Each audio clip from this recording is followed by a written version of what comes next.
So mga kamisyon, ayan, pakita ko po sa inyo muli yung aking pong tinanim na talong noon. Bali, heto na po siya ngayon, ayan. So, nag-grow na po sila, yung pong aking pipino. Ayan yung sitaw. Yung mustasa, ito pong mustasa ko ay bali na ani ko na at yung aking kalabasa. So, ayan, bali, hindi ko na natandaan kung ilang ano to. 2 months na siguro tong talong na to, pero ang bilis po ng kanyang paglaki, pagtaas, ayan, at meron na nga po siyang nagsisimulang bulaklak, ayan, matapansin niyo po, ayan, ayan. So ayan po yung aking talungan, ayan, meron po dito sitaw, may pipino, may mustasa at may kalabasa.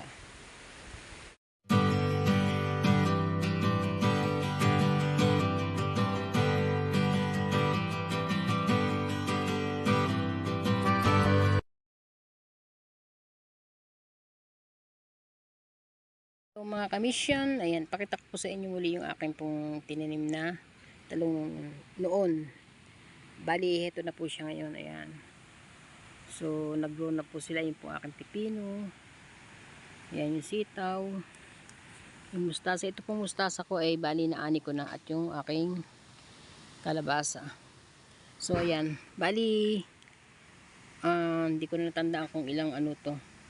2 months na siguro tong talong na to, pero ang bilis po ng kanyang paglaki, pagtaas, ayan, at meron na nga po siyang nagsisimulang bulaklak, ayan, matapansin niyo po, ayan,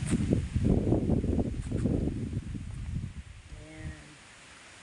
So ayan po yung aking talungan, ayan, meron po dito sitaw, may pipino, may mustasa at may kalabasa.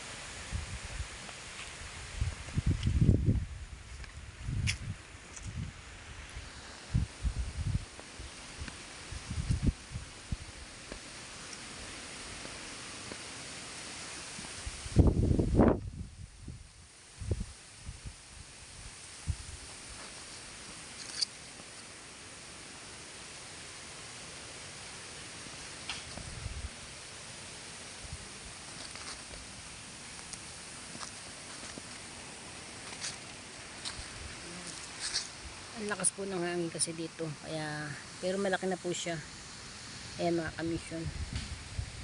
So napakasarap po sa pakiramdam na meron po kayong time na ganito na malapit ng namunga, namulaklak na po siya. Kahit po sa simpleng garden lang o maliit na espasyo ay pwede po tayong pinimatin po yung aking pipino, yan, namulaklak na po siya, yan po siya.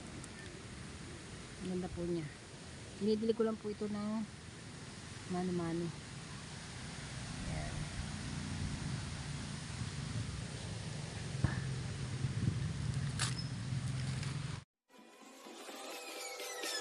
Peace.